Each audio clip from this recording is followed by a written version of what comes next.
You wake up in the morning and what do? You get yourself ready to go to school. But you don't have to go to school this time because school is closed. School at home, school at home. Let's get ready for some school at home. School at home, school at home. It's time for school at home. Good morning, friends, and happy Thursday. For today's lesson, we're going to be learning how to use our Swiffer mop. Right there. But first, let's check out the date. Today is Thursday, May 21st. A 2 and a 1 makes the number 21. And as I mentioned, today we're going to be learning how to use our Swiffer mop to clean our floors. I'm going to show you how and walk you through the steps. And then if you have a Swiffer at home, I would love you to try. I'm also going to show you how I do it with a different type of mop, just in case that's the type of mop you have at home. Let's go mop together. How to clean the floors using a Swiffer. Let me start by showing you the two different mops I have. This one's a Swiffer, and this one's another brand from Target. I'm going to show you first how to use this Swiffer.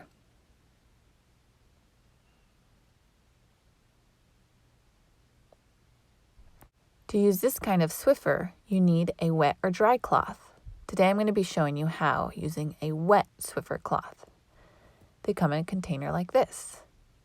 The first thing you have to do is attach one of these Swiffer wet cloths onto your Swiffer mop.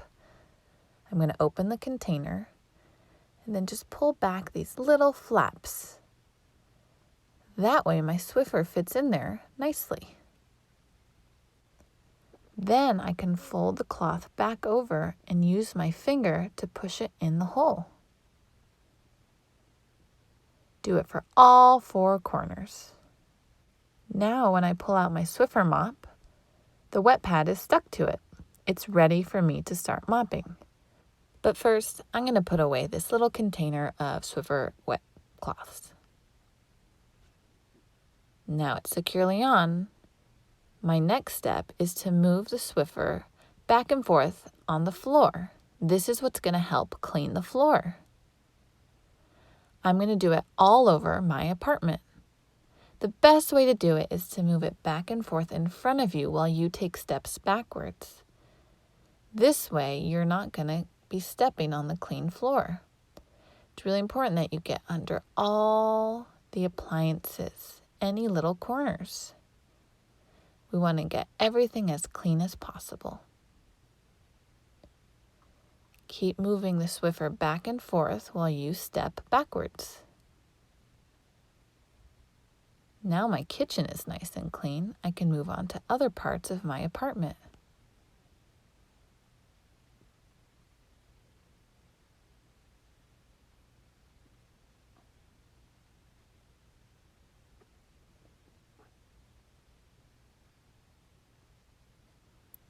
While you're mopping, you might find that you have to move things out of the way. This is the next step. I like to put things on my rug. The rug is really soft. We don't mop things that are soft. We mop on the hard surfaces, like on this laminate floor. You can use it on this type of surface, or on hardwood floors, or on tiles, but you do not do it on carpets. That's not a good idea. I'm going to keep doing this until my whole apartment is clean. Uh-oh, the rug is in the way. I'm going to move it out of the way, so that way I am just mopping on the hard surfaces.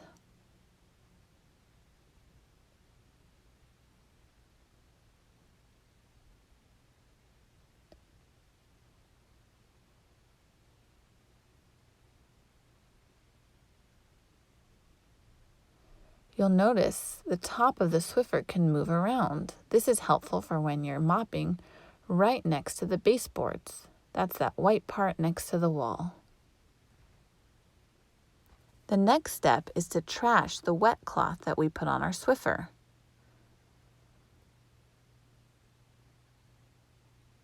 To do this, you just pull the cloth out of those holes that we poked it into.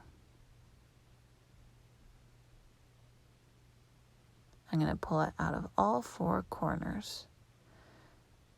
Gross. You can see how much dirt we picked up. For this type of cloth, we just trash it. You don't reuse it.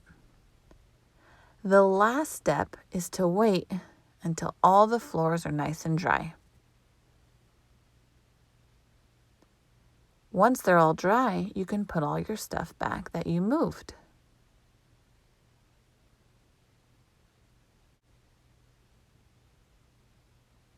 Perfect. We did it. Let me quickly tell you about this other type of mop. This one uses a fabric cloth.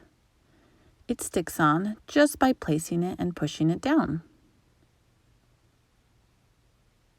Since the cloth isn't wet, we need to put some solution into this container. You open the lid, and then you put the solution in there. Your mom or dad can help you with this. Once it's filled up, you just put it back in the mop. Now to work this one, before you start pushing, you have to pull the lever.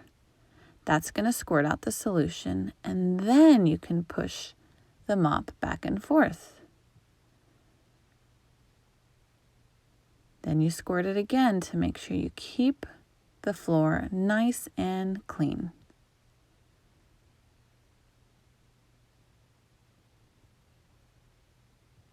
When you're finished mopping with this mop, you also remove that bottom cloth. But instead of trashing it, we're going to put this one in our washing machine so it's clean to use next time. Nice work. Thank you for helping me learn how to mop.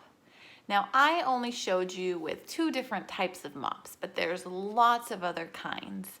I suggest when you're first learning how that you start with the Swiffer like I showed you, just because it's a little bit easier and there's fewer steps.